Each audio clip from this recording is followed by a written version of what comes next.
ہمارے معاشرے کے اندر ایسے لوگ بھی پائے جاتے ہیں جو یہ کہتے ہوئے دکھائی دیتے ہیں جی فرض پڑھو، سنتیں پڑھنے کی کوئی ضرورت نہیں ہے، کیونکہ فرضوں کے بارے میں کل بروز قیامت پوچھا جائے گا، سنتوں یا نفلوں کے بارے میں تو پوچھا ہی نہیں جائے گا۔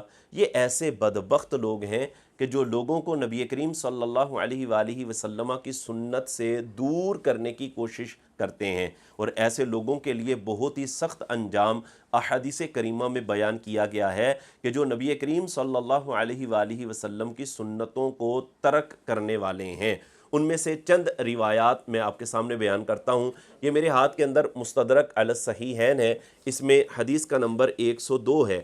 نبی کریم صلی اللہ علیہ وآلہ وسلم نے ارشاد فرمایا، 6 آدمی وہ ہیں کہ جن پر میں نے بھی لعنت کی ہے اور اللہ تبارک و تعالی نے بھی لعنت فرمائی ہے، اور فرمایا ان میں چھٹا آدمی وہ ہے التارک لسنتی، جو میری سنت کا ترک کرنے والا ہے۔ تو دیکھو، جو سنتوں کو نہیں پڑھتا، سنتوں کو چھوڑ دیتا ہے، ایسا شخص ملعون ہوتا ہے، جیسا کہ اس حدیث پاک میں بیان کیا گیا۔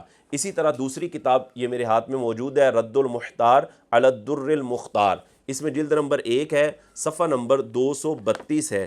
اس میں نبی کریم صلی اللہ علیہ وآلہ وسلم نے ارشاد فرمایا، من ترک سنتی، جس نے میری سنت کو چھوڑ دیا، لم ینل شفاعتی، فرمایا اس کو میری شفاعت حاصل نہیں ہوگی۔ تو جو نبی کریم علیہ السلام کی سنت کو ترک کر دیتا ہے، اس کو آپ صلی اللہ علیہ وآلہ وسلم کی شفاعت سے حصہ نہیں ہوگا۔ اور یہ سنتیں ہیں کتنی؟ پورے دن اور پوری رات کے اندر یہ 12 سنتیں ہیں جو کہ مؤکدہ ہیں۔ میں سنت مؤکدہ کی بات کر رہا ہوں، تو یہ 12 سنتیں ہیں، جیسا کہ یہ میرے ہاتھ کے اندر صحیح مسلم ہے، اس میں حدیث کا نمبر ایک قول کے مطابق 1699 ہے اور ایک قول کے مطابق 730 ہے، جس میں حضرت عائشہ رضی اللہ تعالی عنہا نے یہ بیان کیا کہ نبی کریم صلی اللہ علیہ وآلہ وسلم ایک دن اور ایک رات میں 12 رکعت پڑھا کرتے تھے، اور حضور علیہ السلام نے ان 12 رکعتوں پر ہمیشگی اختیار فرمائی ہے،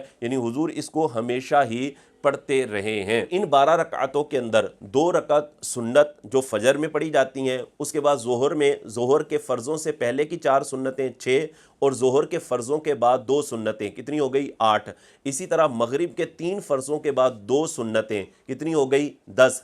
اسی طرح عشاء کے 4 فرضوں کے بعد 2 سنتیں۔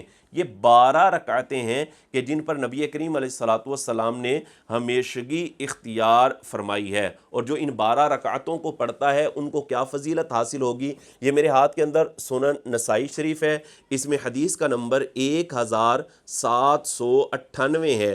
نبی کریم صلی اللہ علیہ وآلہ وسلم نے ارشاد فرمایا کہ جو ان 12 رکعتوں کو پڑھے گا، بن اللہ عز وجل لہ بیتا فی الجنہ، اللہ تبارک و تعالی اس کے لیے جنت میں گھر بنا دے گا۔ تو کتنی بڑی فضیلت ہے ان 12 سنتوں کی، کہ جو بندہ پڑھے گا تو اس کو یہ فضیلت حاصل ہوگی کہ اللہ تبارک و تعالی اس کا گھر جنت میں بنا دے گا۔ اور اسی طرح جو سنت فجر ہیں ان میں تو بہت زیادہ تاکید فرمائی گئی ہے۔ یہ میرے ہاتھ کے اندر سنن ابی داؤد شریف ہے، اس میں حدیث کا نمبر 1258 ہے۔